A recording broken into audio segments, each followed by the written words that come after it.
Welcome back to my YouTube channel. എൻ്റെ പേര് ദിവ്യ. ഞാനിവിടെ ബുക്ക് റിവ്യൂസ് ആണ് ചെയ്യുന്നത്. ഇന്ന് നമ്മൾ റിവ്യൂ ചെയ്യാൻ പോകുന്ന പുസ്തകം മഴനൂലുകളാണ്. നിഹാരിക എന്നുള്ളൊരു പെൻ നെയിമിലാണ് ഇതിൻ്റെ ഓഥർ എഴുതിയിരിക്കുന്നത്. അദ്ദേഹത്തിൻ്റെ പേര് ലിബിൻ എന്നാണ്.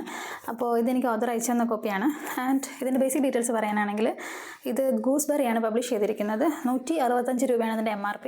112 പേജുകളേ ഉള്ളൂ. പെട്ടെന്ന് വായിച്ചു തരും. ഈ അടുത്ത് വായിച്ച കുറച്ച് മെമ്മോയർ പുസ്തകങ്ങൾ ഇതുപോലുള്ള റിവ്യൂ ഓൾറെഡി ചെയ്തിട്ടുണ്ട്. ജീവിതം ഒരു കൽക്കണ്ടത്തുണ്ടാണെന്ന് പറഞ്ഞ പുസ്തകത്തിൽ. അപ്പോൾ റിവ്യൂ സിമിലർ പോലെ ആവും എന്നെനിക്ക് തോന്നുന്നത് കൊണ്ട് വേറിട്ട് നിൽക്കുന്ന കാര്യങ്ങൾ ഞാൻ എടുത്തു പറയാം എന്ന് വിചാരിക്കുന്നു. അതായത് നമ്മൾ ബിഗിനറായിട്ടുള്ള എഴുത്തുകാരൊക്കെ ഇപ്പോൾ ട്രൈ ചെയ്യുന്നൊരു രീതിയായിട്ടാണ് എനിക്ക് തോന്നിയത്. അപ്പോൾ ഈ അടുത്ത് ഞാൻ കുറേ ഇങ്ങനത്തെ പുസ്തകങ്ങൾ വായിച്ചു. അപ്പോൾ എനിക്ക് പേഴ്സണലി ഫീൽ ചെയ്തത് മഴനൂലുകൾ കഥ എന്നാണ് കൊടുത്തിരിക്കുന്നതെങ്കിലും കൂടുതലും എഴുത്തുകാരൻ്റെ ഒരു പെർസ്പെക്റ്റീവിൽ അവരുടെ ലൈഫുമായിട്ട് കൂടുതൽ ഡീപ്പായിട്ട് കണക്റ്റ് ആവുന്ന കുറേയധികം കാര്യങ്ങളുടെ ഒരു നൂലുകൾ കണക്ട് ചെയ്തിരിക്കുന്ന ഒരു പുസ്തകമാണിത്. അങ്ങനെ വേണമെങ്കിൽ പറയാം. ഇതിൻ്റെ കവർ വളരെ ഇൻട്രസ്റ്റിംഗ് ആണ്. പുസ്തകത്തിൻ്റെ ഒരു കണ്ടൻസിനെ കുറിച്ച് പറയാനാണെങ്കിൽ, ഒരു 1 ലൈൻ പറയാനാണെങ്കിൽ, നേരത്തെ ഞാൻ പറഞ്ഞ പോലെ മെമ്മോയർ മെമ്മോയർന്ന് എവിടെയും നോട്ട് ചെയ്തിട്ടില്ലെങ്കിലും കഥകൾ എന്നാണ് കൊടുത്തിരിക്കുന്നതെങ്കിലും എഴുത്തുകാരൻ്റെ ഒരു ബാല്യം മുതൽ അദ്ദേഹം ഇപ്പോൾ വന്ന് നിൽക്കുന്ന ലൈഫ് വരെയുള്ള ഇമ്പോർട്ടൻ്റ് ആയിട്ടുള്ള ആളുകൾ, ഇമ്പോർട്ടൻ്റ് ആയിട്ടുള്ള ഇൻസിഡൻസ്, അതിനകത്തിൽ നമുക്ക് കുറച്ച് സംഭവബഹുലമായിട്ടൊക്കെ തോന്നുന്ന, എന്നാൽ നമുക്ക് എല്ലാവർക്കും റിലേറ്റ് ചെയ്യാൻ പറ്റുന്ന നൊസ്റ്റാൾജിക് ആയിട്ടുള്ള, റൊമാൻറ്റിക് ആയിട്ടുള്ള, അല്ലെങ്കിൽ അങ്ങനെയാണ് പറയുക, സൗഹൃദം, പ്രണയം, ഫാമിലി, നൊസ്റ്റാൾജിയ, നാട്, സ്കൂള്, ഇങ്ങനത്തെ എല്ലാം വരില്ലേ ഒരു മനുഷ്യൻ്റെ ലൈഫിൽ. ഇതിൻ്റെ എല്ലാത്തിൻ്റെയും ഓരോരോ കുട്ടി യൂണിറ്റ്സ് ആയിട്ടാണ് ആ പുസ്തകം മൊത്തത്തിൽ കമ്പൈൽ ചെയ്തെടുത്തിരിക്കുന്നത്. വേണമെങ്കിൽ 1-2 പേര് പറയാം. അപ്പോൾ കുറച്ച് പെട്ടെന്ന് നിങ്ങൾക്ക് കണക്റ്റ് ആവും. കരുളായി എന്ന നൊസ്റ്റാൾജിയ, ദേവദാറിലെ റൗഡി, പ്രണയം, പൊയ്മുഖങ്ങൾ, ഒരു സ്വയം സഹായ സംഘം, പാട്ടിലെ സി ഗ്രേഡും ഞാനും, ബോട്ടിംഗ് ഇൻ കൊച്ചിൻ, അപ്പൂപ്പൻ എന്ന അത്ഭുതം, പാറു എന്ന പെൺകുട്ടി, അച്ഛൻ. സോ ദാറ്റ് നിങ്ങൾക്ക് മനസ്സിലായിട്ടുണ്ടാവാൻ സാധ്യതയുണ്ടെന്ന് തോന്നുന്നു ഇതിനോടകം. അപ്പോൾ മറ്റ് മെമ്മോയർ പുസ്തകങ്ങളിൽ നിന്ന്, അല്ലെങ്കിൽ ഇത്തരത്തിലുള്ള പുസ്തകങ്ങളിൽ നിന്ന് ഇത് എങ്ങനെ വേറിട്ട് നിൽക്കുന്നു എന്ന് നോക്കിക്കഴിഞ്ഞാൽ എനിക്ക് പേഴ്സണലി ഫീൽ ചെയ്തത്, ഒരു മനുഷ്യൻ അദ്ദേഹത്തിൻ്റെ ലൈഫിൽ ഒരു എന്താ പറയുക, സ്കൂളിങ്, ടീനേജ്, അങ്ങനത്തെ ഒരു യാത്രയുണ്ടല്ലോ, ആ യാത്രയിലുള്ളൊരു ട്രാൻസ്ഫോർമേഷൻ നമുക്ക് കാണാൻ പറ്റും.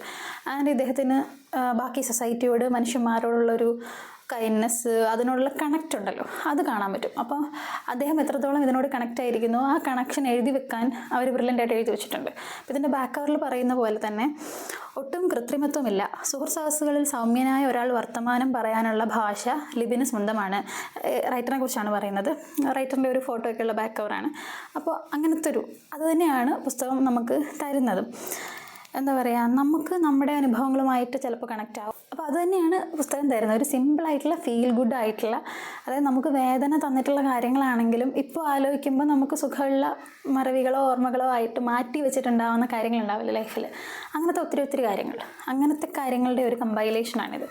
അപ്പോൾ നിങ്ങൾക്ക് അങ്ങനത്തെ പുസ്തകങ്ങളൊക്കെ വായിക്കാൻ ഇഷ്ടമാണെങ്കിൽ, ഒരു കഥയോ നോവലോ അല്ലാതെ ആളുകളുടെ ലൈഫിൽ അവരുടെ അനുഭവക്കുറിപ്പുകളോ അവരുടെ ഓർമ്മകളോ അവർ എഴുതി വെച്ചിരിക്കുന്നത് വായിക്കാനും കണക്ട് ചെയ്യാനും അത് ഫീൽ ചെയ്യാനൊക്കെ പറ്റുന്ന ഒരാളാണ് നിങ്ങളെങ്കിൽ നിങ്ങൾക്ക് വായിക്കാൻ ഇഷ്ടപ്പെടാൻ സാധ്യതയുള്ളൊരു പുസ്തകമാണ് മഴനൂലുകൾ. പിന്നെ ഞാൻ മുൻപ് മറ്റ് കൽക്കണ്ടത്തുണ്ടാണ്, ജീവിതം ഒരു കൽക്കണ്ടത്തുണ്ടാണ് പുസ്തകത്തെക്കുറിച്ച് പറഞ്ഞ പോലെ തന്നെ ഒരു ബിഗിനർ എന്ന നിലയിൽ നിങ്ങൾക്ക് ഈ ടൈപ്പ് എഴുത്തുകൾ ട്രൈ ചെയ്യാൻ പറ്റും. അതായത് ഒരു നോവൽ എഴുതാനുള്ള അത്രയും സ്റ്റഫ് നിങ്ങളുടെ കയ്യിലില്ലെങ്കിൽ, കഥാസമാഹാരം എഴുതാൻ ഉള്ള അത്രയും കഥകൾ നിങ്ങൾ എഴുതി തീർത്തിട്ടില്ലെങ്കിൽ, പക്ഷേ സ്റ്റിൽ നിങ്ങൾ റൈറ്ററാണ്, നിങ്ങൾക്കൊരു ബുക്കൊക്കെ എഴുതാൻ പറ്റും എന്ന് നിങ്ങൾക്ക് തോന്നുന്നുണ്ടെങ്കിൽ ഇതൊക്കെ ട്രൈ ചെയ്യാം. ബിക്കോസ് നിങ്ങളുടെ ലൈഫിൽ അനുഭവങ്ങൾ ഉണ്ടാവുമല്ലോ, എല്ലാ മനുഷ്യനും ഉണ്ടാവുമല്ലോ, അത് ഭയങ്കര ഡിഫറെൻ്റ് ആയിരിക്കും.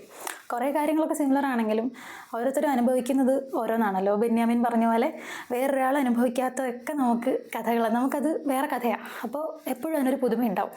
അപ്പോൾ നിങ്ങൾ അങ്ങനത്തെ സാധനങ്ങൾ എഴുതി കഴിഞ്ഞാൽ ഒരു പുസ്തകം നിങ്ങൾക്ക് എഴുതാൻ പറ്റും. അങ്ങനത്തെ ഒരു ഐഡിയ ഇങ്ങനത്തെ പുസ്തകങ്ങൾ നമുക്ക് തരും. അതൊരു ഡിറൈവ്ഡ് ഐഡിയ ആണ്, എന്നാലും പറഞ്ഞതേ ഉള്ളൂ. നിങ്ങൾക്ക് അങ്ങനത്തെ ഒരു മോട്ടിവേഷൻ ഫീൽ ചെയ്യുകയാണെങ്കിൽ ഈ ബുക്ക് വായിച്ചാൽ ചിലപ്പോൾ നിങ്ങൾക്ക് അങ്ങനത്തെ മോട്ടിവേഷൻ ഫീൽ ചെയ്യും. ഈ ടൈപ്പ് ബുക്ക്, മെമ്മോയർ ടൈപ്പ് പുസ്തകങ്ങൾ വായിച്ചാൽ. സോ അത്രയൊക്കെയുള്ള പുസ്തകത്തെക്കുറിച്ച് പറയാനായിട്ട്.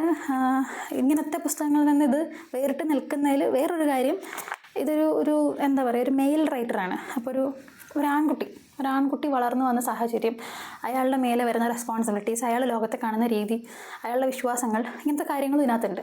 അപ്പോൾ അതിനകത്ത് വേറെ ഈ പറഞ്ഞ മാതിരി കൃത്രിമത്വമൊന്നുമില്ല. അതിനകത്തൊരു ഭംഗിയുണ്ട്, അത് വായിക്കാനൊരു ഭംഗിയുണ്ട്. ആ പെൺകുട്ടി എനിക്കത് വായിക്കുമ്പോൾ ഒരു രസം തോന്നി. അപ്പോൾ അതും ഒരു രസമായിട്ടുള്ള കാര്യമാണ്. അപ്പോൾ നിങ്ങൾ വായിച്ചിട്ടില്ലെങ്കിൽ ഈസി റീഡാണ്. ബിഗിനർ ആണെങ്കിൽ നിങ്ങൾക്ക് ട്രൈ ചെയ്യാം. പിന്നെ ഒരുപാട് എഫേർട്ടൊന്നും എടുക്കാതെ സമാധാനമായിട്ട് ചുമ്മാ ഇരുന്ന് വായിക്കാൻ ഒരു പുസ്തകം തപ്പി നടക്കുകയാണെങ്കിലും ഇതൊരു നല്ല പിക്കാണ്. അപ്പോൾ അത്രയ്ക്കുള്ള പുസ്തകത്തെക്കുറിച്ച് വേറൊരു ബുക്കായിട്ട് വരാം. Thank you for watching. By.